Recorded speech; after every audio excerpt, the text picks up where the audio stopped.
नमस्कार, मैं हूं MS चौहान और आप देख रहे हैं सक्सेस प्लस।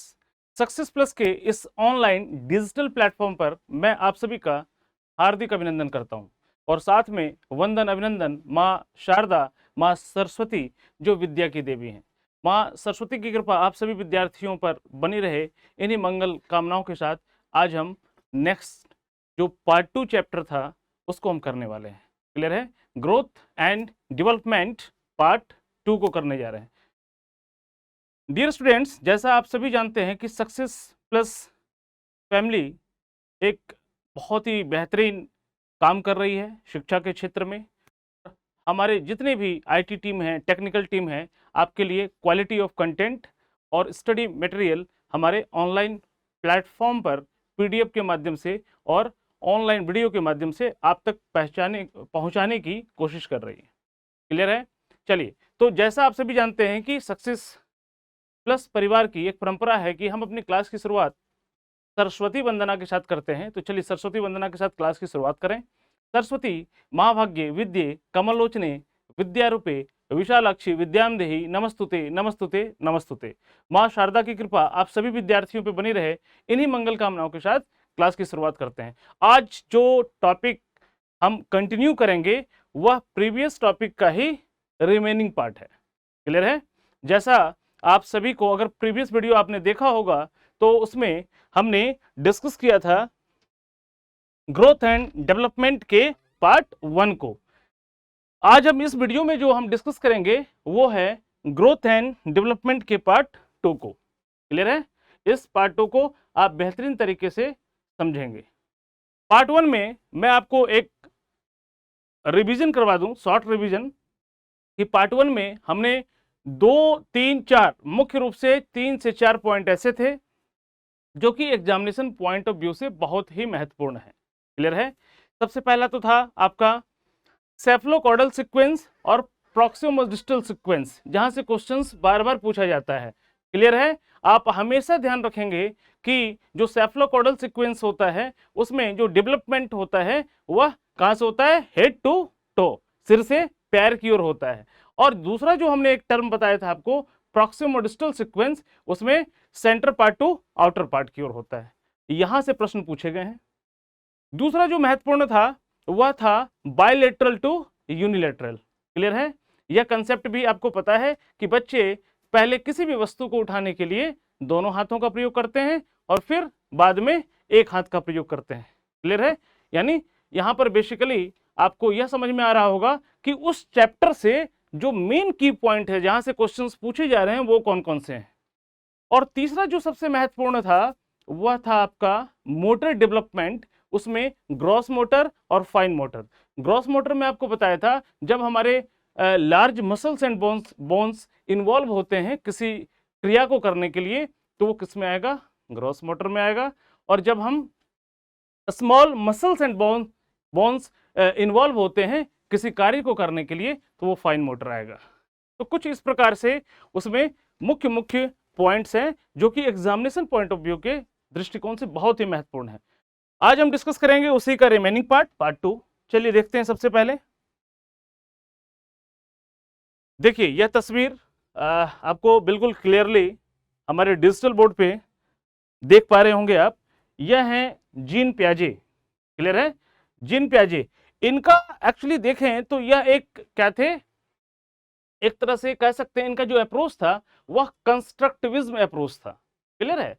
लेकिन कंस्ट्रक्टिविस्ट थे ये, तो कंस्ट्रक्टिविस्ट भी थे। तो किस प्रकार से आप समझेंगे, तो हमेशा याद रखना यहां पे कि यह जो थे यह कॉग्निटिव कंस्ट्रक्टिविस्ट थे। क्या थे? कॉग्निटिव कंस्ट्रक्टिविस्ट थे। क्लियर है?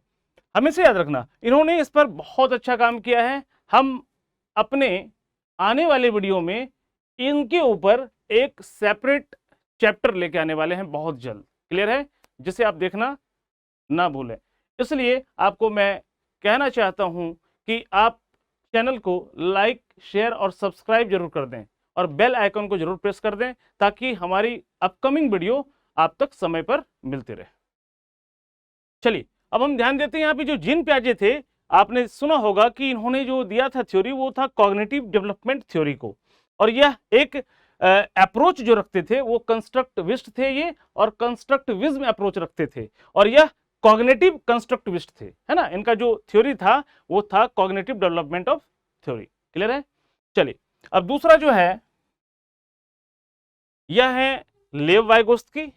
लेव वाइगोत्स्की का भी अप्रोच कंस्ट्रक्टिविस्ट ही रहा है, यह भी एक कंस्ट्रक्टिविज्म थे, और इनका जो है बेसिकली यह सोशल कंस्ट्रक्टिविस्ट थे, सोशल कंस्ट्रक्टिविस्ट, ये सोशल कंस्ट्रक्टिविस्ट थे। सोशल कंस्ट्रक्टिविस्ट का मतलब है कि इन्होंने अपनी थ्योरी में सबसे ज्यादा जो महत्वपूर्ण माना है वह सोसाइटी को माना है, सोसाइटी एंड कल्चर। इसलिए इनकी जो थ्योरी है आप पढ़ेंगे सोशियो कल्चर थ्योरी, सोशियो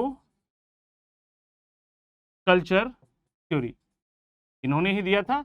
और सोशियो कल्चर थ्योरी में इन्होंने यह माना है कि जो बालक होते हैं, जो बच्चे होते हैं, वो सोसाइटी से बहुत कुछ सीखते हैं, अपनी संस्कृति से बहुत कुछ सीखते हैं, है ना, और उसी सोसाइटी और कल्चर से इंटरेक्ट करके वो लैंग्वेज को सीखते हैं। तो यहां पर बड़ा ही शॉर्ट फॉर्मूला है SCL, socio culture and language theory. कभी भी आए इस टर्म को याद रखना, यह हमेशा नाम किसका आएगा? लेव वाइगोत्स्की का नाम आएगा। क्लियर है? तो इंटेलेक्चुअल डेवलपमेंट, कॉग्निटिव डेवलपमेंट या मेंटल डेवलपमेंट, यह तीन कंसेप्ट एक ही है ना। कभी कंफ्यूज मत होना। होता क्या है कि जब प्रश्न आते हैं तो बच्चे कंफ्यूज हो जाते हैं, उनमें मिसकंसेप्शन होता है कि ये अलग अलग चीजें हैं। क्लियर है? मैंने तीन टर्म बताया आपको, क्या क्या बताया आपको, ध्यान देंगे यहाँ पे। देखिए, इंटेलेक्चुअल डेवलपमेंट, कॉग्निटिव डेवलपमेंट और मेंटल डेवलपमेंट, यह तीनों एक ही है। क्लियर है? और दो नाम अभी आपके सामने मैंने लिया, एक तो जीन पियाजे साहब का और दूसरा लेव वाइगोत्स्की साहब का। यह दोनों ही, है ना, कंस्ट्रक्टिविस्ट अप्रोच वाले मनोवैज्ञानिक थे, और एक ने काम किया कॉग्निटिव अप्रोच पे और दूसरे ने काम किया सोशल अप्रोच पे। Clear? Are you getting my point? चलिए, तो development of concept is primarily a part of intellectual development. अब यहां पर ध्यान देने वाली बात है कि क्वेश्चंस पूछा जाता है और यहां से क्वेश्चंस पूछा गया है। अब जो मेन कंसेप्ट है, समझेंगे इसको, मेन कंसेप्ट को जरूर आप समझना इस बात को कि कलर एक चूज कर लेते हैं, इस पे ब्लैक करते हैं, चलो ठीक है। अब देखो यहां पर जो कंसेप्ट है, तो आप हमेशा याद रखना कि जब कोई बालक किसी कंसेप्ट को पढ़ता है, उस कंसेप्ट को पढ़ने में, है ना, उस कंसेप्ट को पढ़ने में उसका डेवलपमेंट का कौन सा पार्ट इन्वॉल्व होता है। तो ऑब्वियस सी बात है, अगर आप किसी कंसेप्ट पे काम कर रहे हैं, किसी कंसेप्ट को आप समझ रहे हैं, तो ऑब्वियस सी बात है कि कंसेप्ट को समझना हमेशा किस में आएगा? मेंटल डेवलपमेंट में आएगा, इंटेलेक्चुअल डेवलपमेंट में आएगा, कॉग्निटिव डेवलपमेंट में आएगा। क्लियर है? अब क्वेश्चन देखो, थोड़ा यहाँ पे ट्रिकी पूछ दिया है, तो हमेशा याद रखना कि कंसेप्ट के डेवलपमेंट के लिए जो प्राइमरी पार्ट है वह किसका पार्ट होगा? इंटेलेक्चुअल डेवलपमेंट का होगा।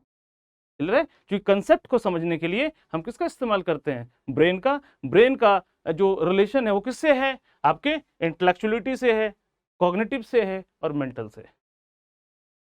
आई होप सो कि यहां तक आपको समझ में आ गया होगा। आगे बढ़ें। क्लियर है? चलिए देखिए, नेक्स्ट है लैंग्वेज डेवलपमेंट। लैंग्वेज डेवलपमेंट की बात करें तो infant language and literacy development में जो छोटे बच्चे होते हैं वो है बेसिकली बैबलिंग साउंड करते हैं, है ना। It's a babble sound. Babble sound का मतलब होता है बच्चे जो है ने, ए या ओ इस तरह के शब्दों का प्रयोग करते हैं। इवन छोटे बच्चे जो होते हैं एक शब्द बोल पाते हैं मुश्किल से, धीरे धीरे वो शब्द 2, 3, 4 और आगे चलकर, या फिर धीरे धीरे बच्चे जैसे बड़े होते हैं तो फिर छोटे छोटे शब्द और फिर छोटे छोटे वाक्य बोलने लगते हैं। क्लियर है? तो ये जो बेसिकली इन्फेंट हैं उनका लैंग्वेज और लिटरेसी डेवलपमेंट जो होता है वह बेसिकली वह भी किसका पार्ट होगा? वह भी कॉग्निटिव डेवलपमेंट का पार्ट होगा। देखो यह प्रश्न आया हुआ है। एक्चुअली लैंग्वेज डेवलपमेंट को वैसे तो कई किताबों में सेपरेट बताया गया है, लेकिन सीबीएसई के अकॉर्डिंग जो सीटेट के एग्जामिनेशन या टीचर रिक्रूटमेंट एग्जामिनेशन में कोई भी पेपर होता है तो उससे अगर क्वेश्चंस देखोगे ना तो इस लैंग्वेज डेवलपमेंट को पार्ट माना गया है किसका, कॉग्निटिव डेवलपमेंट का। तो हमेशा से याद रखना कि language development is the part of cognitive development, ये जरूर याद रखना यहां पे, ठीक है, समझ में आ रहा है। यानी अगर एल फैक्टर यहां पर है तो इसके ऊपर क्या आएगा, इसके ऊपर ये सी फैक्टर आएगा, ठीक है ना। तो हमेशा से याद रखेंगे जो लैंग्वेज डेवलपमेंट है वह पार्ट किसका है, वह कॉग्निटिव डेवलपमेंट का पार्ट है। चलो नेक्स्ट देखें, अगला अगला है आपका डेवलपमेंट में ही मोरल डेवलपमेंट। अब यह जो मोरल डेवलपमेंट है यह बेसिकली देखा जाए तो रॉन्ग और राइट का ही कंसेप्ट है, क्या सही और क्या गलत। जब इसके बीच में दुविधा हो इसी को क्या कहते हैं, मॉरल डायलेमा कहते हैं। क्लियर है। यानी बेसिकली छोटे बच्चों को अगर आप देखेंगे तो छोटे बच्चों के लिए गलत क्या है, जिस काम को करने से पनिशमेंट या डांट पड़ जाए, है ना, वही काम बच्चे सोचते हैं कि गलत होता है। वही बच्चे जब थोड़े बड़े होते हैं तो जो उनके पीयर ग्रुप करते हैं, है ना, अपने दोस्तों के साथ वो जो काम करते हैं उनको वो सही मानते हैं। थोड़े और बड़े होते हैं जब वह कॉन्स्टिट्यूशंस को पढ़ते हैं या लॉ एंड ऑर्डर को जानते हैं तो उनको लगता है कि जो कॉन्स्टिट्यूशंस के अगेंस्ट में, ये लॉ एंड ऑर्डर के अगेंस्ट में होता है वह काम गलत है। यानी यहां पर देखो कि बच्चे बचपन में उनकी जो नैतिक परिभाषा है वह कुछ और थी, है ना, चाइल्डहुड में कुछ और है और एडोलेसेंस में कुछ और है। तो इस पर बहुत बेहतरीन काम किया है हमारे लॉरेंस कोहलबर्ग साहब ने। लॉरेंस कोहलबर्ग का जो एक कंसेप्ट है ना, Lawrence Kohlberg theory of moral development, यह थ्योरी जो है इसको हम सेपरेटली पढ़ेंगे अलग चैप्टर में। क्लियर है। क्योंकि हम यहाँ पे सिर्फ ग्रोथ एंड डेवलपमेंट के पार्ट को डिस्कस कर रहे हैं तो सिर्फ हम यहाँ पर यह बताना चाह रहे हैं आपको कि जो मोरल डेवलपमेंट है यह बेसिकली रॉन्ग और राइट के कंसेप्ट पे डिपेंड होता है। क्लियर है यहाँ पे। तो चलिए इस थ्योरी को हम सेपरेटली भी पढ़ेंगे आगे। नेक्स्ट चलते हैं नेक्स्ट डेवलपमेंट की ओर। ये देखिए मोरल डेवलपमेंट में एथिक्स हो गया, ऑनेस्टी, इंटीग्रिटी, रिस्पेक्ट, ये सब इसी के टर्म है। और यहां पर आप देख पा रहे होंगे इनकी एक पुस्तक है ना, the philosophy of moral development, है ना, लॉरेंस कोहलबर्ग के द्वारा लिखा गया है। कई बार इन पुस्तकों का भी नाम पूछ दिया जाता है तो आप याद रखेंगे। क्लियर है ना कि मोरल डेवलपमेंट में the philosophy of moral development पुस्तक किसने लिखी, है ना, एसे ऑन मोरल डेवलपमेंट, तो लॉरेंस कोहलबर्ग ने लिखी है। चलिए नेक्स्ट चलते हैं अगले स्लाइड्स की ओर। ये देखिए सोशल डेवलपमेंट। अब ये social development is also the part of development. और सोशल डेवलपमेंट में आप देखेंगे ये बच्चे आप देख रहे होंगे तो इनका जो रिलेशनशिप है,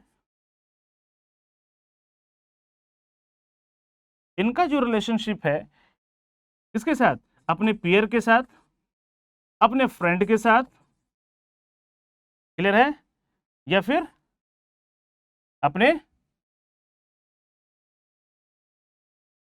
पेरेंट्स के साथ, अपने ब्रदर एंड सिस्टर के साथ। ये जो रिलेशनशिप बॉन्डिंग है ये सब सोशलाइजेशन का ही पार्ट है। क्लियर है। हाँ, ये अलग बात है कि यहां पर हम सोशलाइजेशन को दो पार्ट में बांटेंगे, एक तो प्राइमरी सोशलाइजेशन और दूसरा सेकेंडरी सोशलाइजेशन। और यह कंसेप्ट आप याद रखना, यहां से प्रश्न पूछे जाते हैं, है ना, आपसे डायरेक्ट प्रश्न पूछेंगे कि निम्न में से कौन प्राइमरी एजेंट ऑफ सोशलाइजेशन है और कौन सेकेंडरी एजेंट ऑफ सोशलाइजेशन है। Right, are you getting my point. तो यहां पर सोशलाइजेशन का मतलब है कि जो बच्चे हैं ना, यह बच्चे जब अपने पीयर ग्रुप के साथ, अपने दोस्तों के साथ खेलते कूदते हैं तो यहां से यह सोशल स्किल्स को सीखते हैं। क्लियर है। बच्चे अपने से बड़ों की अगर रिगार्ड और रिस्पेक्ट कर रहे हैं, इसका मतलब हम कह सकते हैं कि बालकों में, है ना, क्या हो रहा है, सोशल लर्निंग हो रहा है। ठीक है।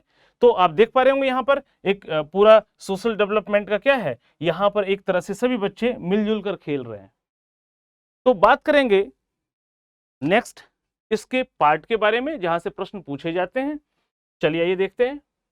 ये देखिए सोशल डेवलपमेंट आप देख पा रहे होंगे यहां पर, यह जो एक इन्फेंट है नवजात शिशु है किस प्रकार से अपने माता पिता से यहाँ पर घुल मिल रहा है। और यहाँ पर आप देख पा रहे होंगे कुछ बच्चे हैं जो अपने टीचर्स से पढ़ रहे हैं।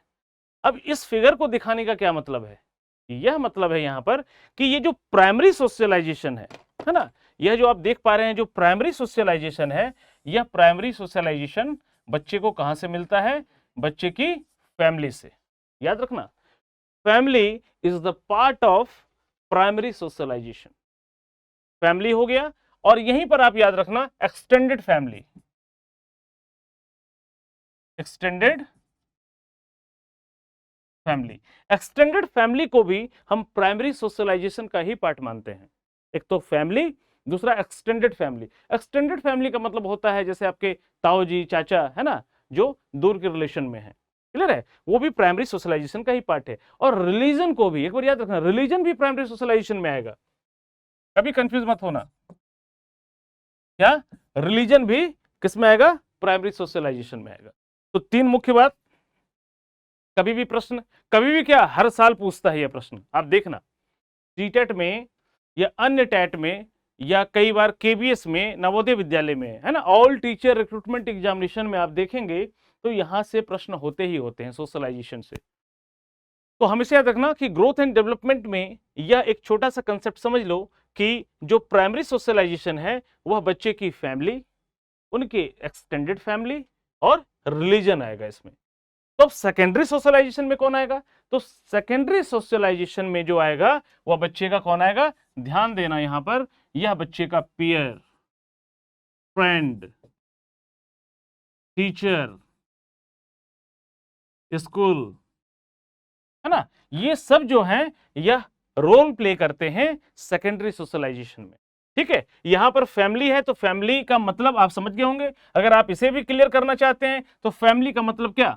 फैमिली का मतलब पेरेंट्स हो गए, है ना, सिबलिंग्स जो भाई बहन है ना, ये सारे फैमिली के पार्ट हो जाएंगे।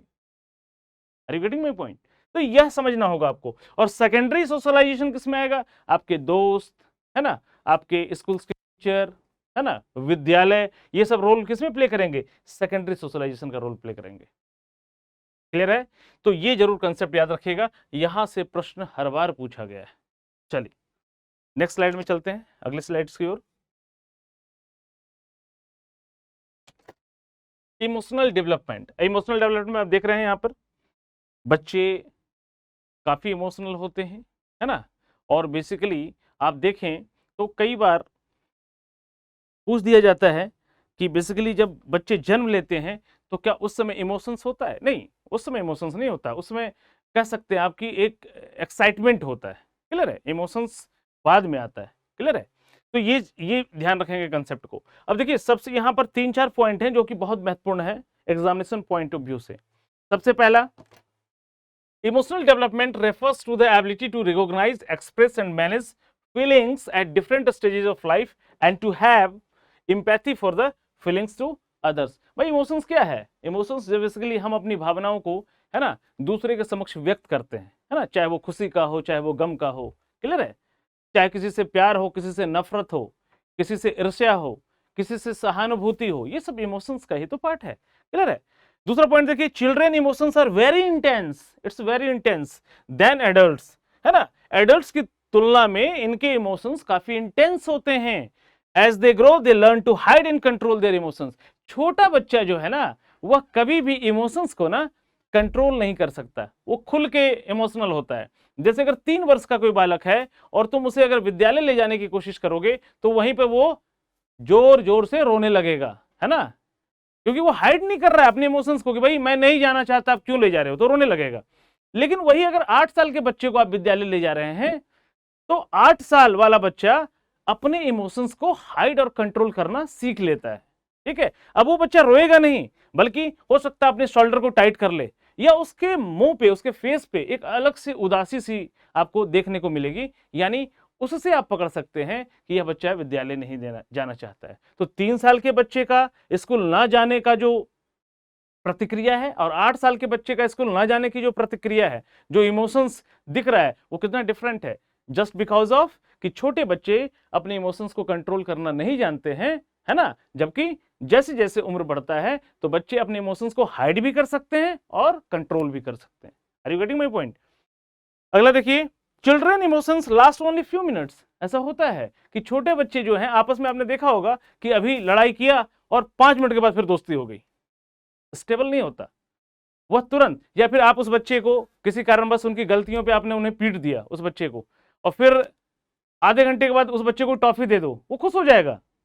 खुश क्यों हो जाएगा? वो भूल जाता है ना, वह भूल जाता है। यानी यहां पर कहने का मतलब क्या है कि जो चिल्ड्रन का इमोशंस है ना, वो कुछ ही समय के लिए होता है, लेकिन जैसे ही बच्चे बड़े होते हैं, अब मान लीजिए कि 2 साल का बच्चा है ना, या 3 साल का बच्चा है, तो 3 साल के बच्चे से अगर आप उसको डांटते हो या अपने पीयर ग्रुप में वो लड़ाई करता है तो बहुत जल्दी घुल मिल जाता है, क्योंकि उसके इमोशंस जो होते हैं ना वो कुछ समय के लिए होते हैं। लेकिन यही अगर बच्चा 10 साल का है, 8 साल का है, 12 साल का है, उसे अगर आपने एक झापड़ मार दिया और बाद में आधे घंटे के बाद उसे टॉफी दे करके आप मनाने की कोशिश करोगे तो वो नहीं मानेगा, क्योंकि उसको बुरा लगा, है ना। और उस चीज को वह कुछ समय तक, हो सकता है आपसे 8-10 दिन तक वो बात ना करे, वही धीरे धीरे वो क्या करता है, धीरे धीरे फिर वो नॉर्मल पोजीशन में आता है। तो ये अंतर होता है। इसलिए यहाँ पे मुख्य बिंदु ये है कि जो छोटे बच्चे होते हैं, जो चिल्ड्रन होते हैं ना, उनका जो इमोशंस होता है वो लास्ट ओनली फ्यू मिनट्स के लिए होता है। लेकिन जैसे जैसे वो बड़े होते हैं वह इमोशंस को हाइड भी कर सकते हैं और इमोशंस को कंट्रोल भी कर सकते हैं। राइट, समझ में आ रहा है?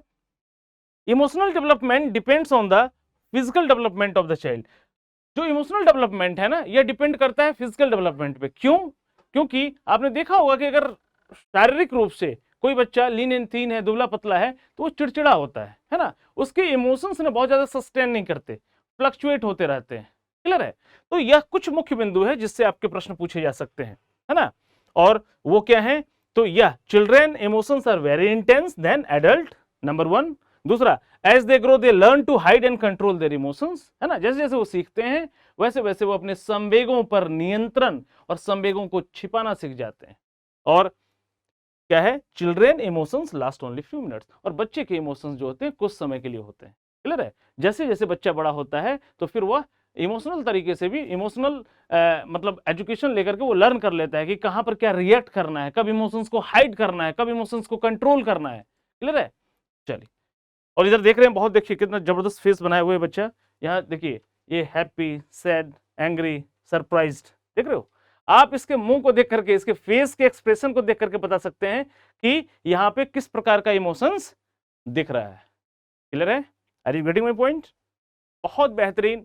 ग्रोथ एंड डेवलपमेंट का अगर आप हमारे दोनों वीडियो को देखते हैं, पार्ट 1 और पार्ट 2, तो मैं गारंटी ले सकता हूं कि सीटेट क्या, कोई भी टेट का इस चैप्टर पे आधारित प्रश्न आपका नहीं छूटेगा, कंसेप्चुअल। ओके, और आप करके भी देखेंगे, है ना। हमारा जो तीसरा पार्ट है वो इसी के ऊपर क्वेश्चन बेस्ड बहुत सारे क्वेश्चंस को लेके आएंगे और उस क्वेश्चंस को भी करेंगे। चलिए, अगला है डेवलपमेंट में मैच्योरेशन एंड ग्रोथ। बहुत बच्चे नहीं समझ पाते कि मैच्योरेशन क्या है, ग्रोथ क्या है। क्लियर है? इसको समझेंगे। यहां पर देखिए, तो ये जो दोनों पार्ट है ना, ये डेवलपमेंट का ही पार्ट होता है ना। आज आपके, मुझे लगता है कि यहां जितने बच्चे भी अभी देख पा रहे होंगे, यहां जरूर कंफ्यूजन उनको होगा, मैच्योरेशन क्या है, क्या ग्रोथ मैच्योरेशन का पार्ट है, या मैच्योरेशन और ग्रोथ अलग अलग है, या डेवलपमेंट किसका कौन पार्ट है, ये कंफ्यूजन आपको रहता होगा। आज इस कंफ्यूजन को दूर कर लें। देखो, डेवलपमेंट के ही दोनों पार्ट हैं, कौन? मैच्योरेशन और ग्रोथ। क्लियर है? अब पहले ग्रोथ को देखते हैं। ग्रोथ जो होता है यह बेसिकली जेनेटिकली होता है, यानी ग्रोथ का मतलब फिजिकल ग्रोथ, ग्रोथ का मतलब फिजिकल ग्रोथ। क्लियर है? यानी बेसिकली आप जो बाहरी परिवर्तन देखते हैं शरीर में, वो फिजिकल ग्रोथ के अंतर्गत ही आता है, यानी चेंजेज इन बॉडी साइज और शेप, etc। क्लियर है? लेकिन अगर as far as maturation is concern, then आप देखो तो मैच्योरेशन में फिजिकल तो आता ही है, फिजिकल ग्रोथ तो आता ही है, साथ में mental, social and emotional changes जो होते हैं यह सारे मैच्योरेशन में आते हैं। यानी मैच्योरेशन में इंक्लूडिंग ग्रोथ, है ना, इंक्लूडिंग ग्रोथ कौन कौन से? सोशल, मेंटल, इमोशनल, ये सारे आ जाएंगे। और यह भी जेनेटिक, ये भी जेनेटिक पे डिपेंड करता है। दोनों याद रखना, दोनों का बेस क्या है? जेनेटिक है। क्लियर है? ग्रोथ का मतलब सिर्फ फिजिकल ग्रोथ, मैच्योरेशन का मतलब including physical growth, mental, social and emotional changes also. Clear है? यानी हम ये समझ गए कि ये ग्रोथ जो है ना, ये किसका सब पार्ट है? मैच्योरेशन का, और यह दोनों किसका सब पार्ट है? डेवलपमेंट का। यानी growth is the sub part of maturation and maturation and growth both are the sub part of development. Are you getting my point? अब यहां पर बेसिकली देखें तो यहां पर एक तो ग्रोथ का मतलब सिर्फ फिजिकल ग्रोथ हो गया, लेकिन मैच्योरेशन का मतलब ability to behave, act and react in a particular way. क्योंकि यहां पर सिर्फ not only the physical growth but also mental, social and emotional changes. Clear है? तो जब यह एक समग्र रूप में हो तो वह मैच्योरेशन कहलाता है, लेकिन सिर्फ फिजिकल की बात हो तो वो ग्रोथ में आएगा। आई होप सो कि आप समझ गए होंगे। ये टर्म थोड़ा सा पेचीदा था, लेकिन इसको सरल तरीके से समझाने की कोशिश की गई है। ठीक है, एक बार देख लें, बढ़े आगे, चलिए नेक्स्ट स्लाइड की ओर। देखिए, अब यहां पे development interactions between maturation and learning. अब लर्निंग कैसे आता है यहां पर? तो हमेशा याद रखना कि मैच्योरेशन का जब इंटरेक्शन, किसका इंटरेक्शन,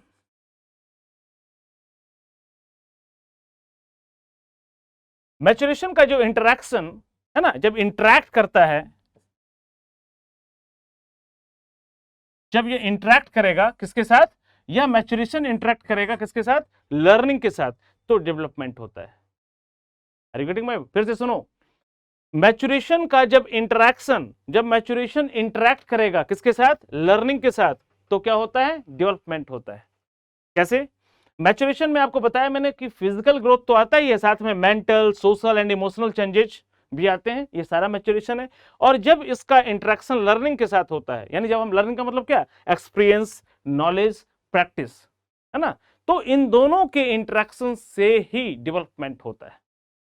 जैसे एक छोटा सा बच्चा है, अगर आप देखो तो अगर वो स्विमिंग करना चाहता है, तैरना चाहता है, तो उसके लिए क्या चाहिए भाई? तैरने के लिए सबसे पहले तो वह मैच्योर होना चाहिए, है ना, उसका तैरने के लिए हिसाब से बॉडी जो है क्या होना चाहिए, बॉडी में प्रॉपर ग्रोथ होना चाहिए, है ना। उसके बाद वह बेसिकली मेंटली प्रिपेयर होना चाहिए। उसके बाद वह किसी को शायद तैरते हुए देखा होगा, है ना, तैरते हुए देखा होगा, क्लियर है, या फिर वो थोड़ा तैरना जानता है और ज्यादा एक्सपर्ट होना चाहता है, एक मतलब स्किल्ड स्विमर बनना चाहता है, तो उसके लिए उसको अनुभव चाहिए, उसके लिए कुछ ट्रिक्स एंड टिप्स सीखेगा जिसको नॉलेज कहेंगे, और वो प्रैक्टिस करेगा तो एक अच्छा स्विमर बन सकता है।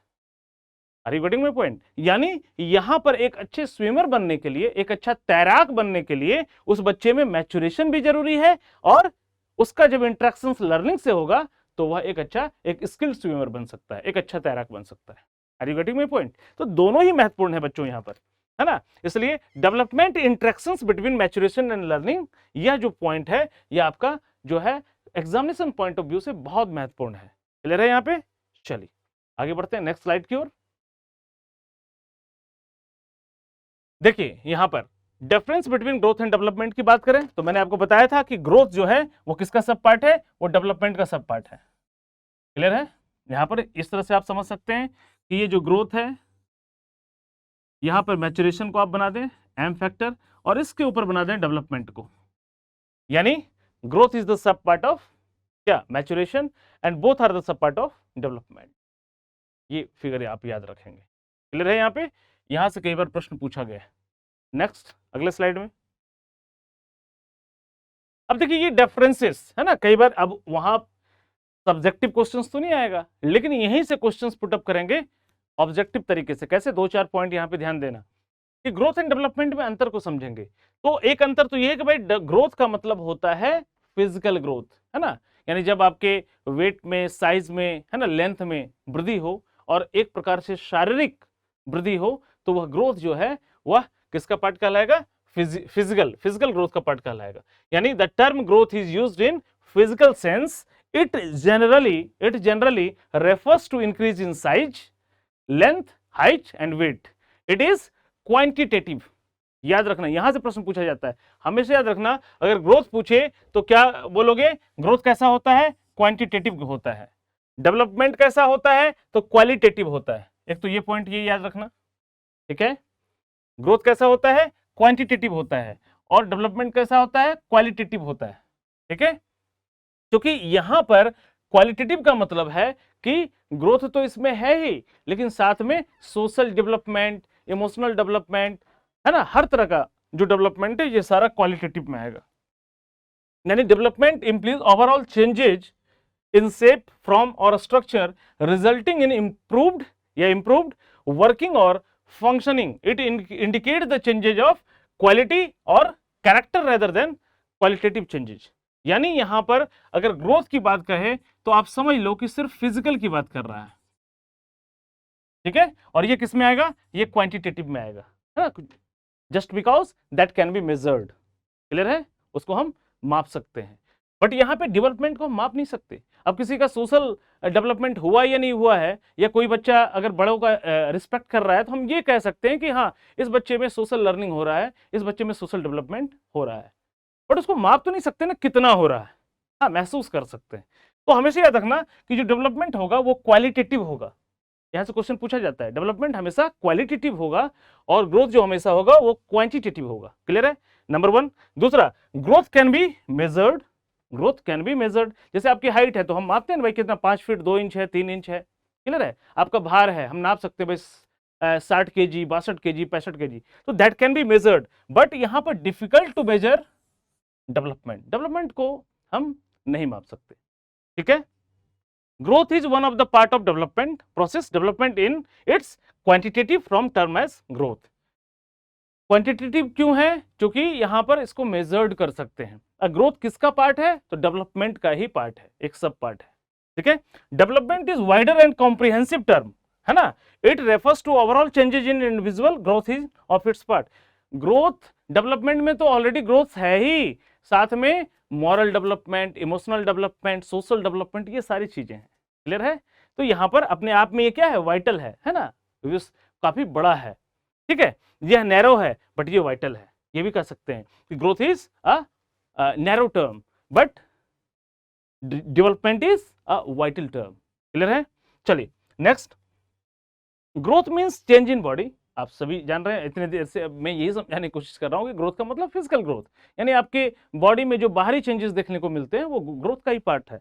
लेकिन development means change as a whole in the organism, है ना. यानी कह सकते हैं आपको होलिस्टिक डेवलपमेंट, ओवरऑल डेवलपमेंट की अगर हम बात करें कि उसका सामाजिक विकास भी हो रहा है, मानसिक विकास भी हो रहा है, सांवेगिक विकास भी हो रहा है.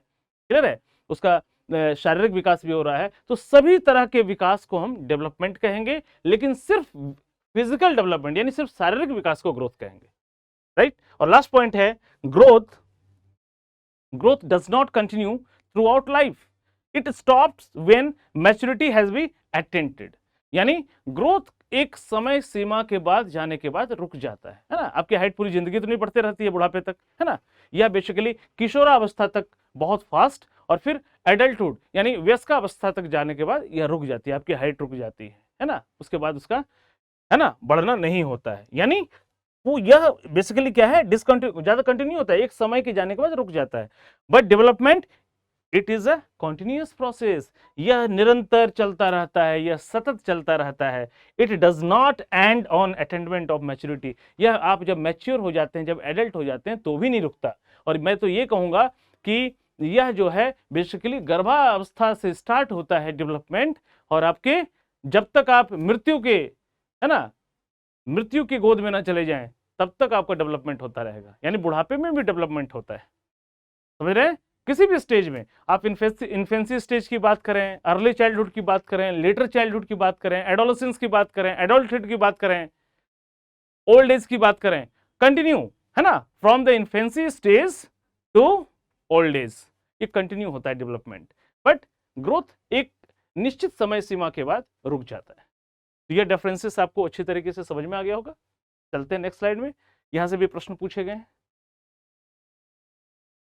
अब एक थोड़ा सा मिसकंसेप्शन बच्चों को यहां रहता है, some common and confusing term. क्या कि भाई कई बार ना फिजिकल ना पूछ करके फिजियोलॉजिकल डेवलपमेंट दे देता है, और कई बार cognitive mental intellectual term use ना करके साइकोलॉजिकल डेवलपमेंट दे देता है. तो आप हमेशा याद रखना कि फिजियोलॉजिकल डेवलपमेंट का मतलब फिजिकल डेवलपमेंट से है, और साइकोलॉजिकल डेवलपमेंट का मतलब कॉग्निटिव, इंटेलेक्चुअल और मेंटल डेवलपमेंट से है.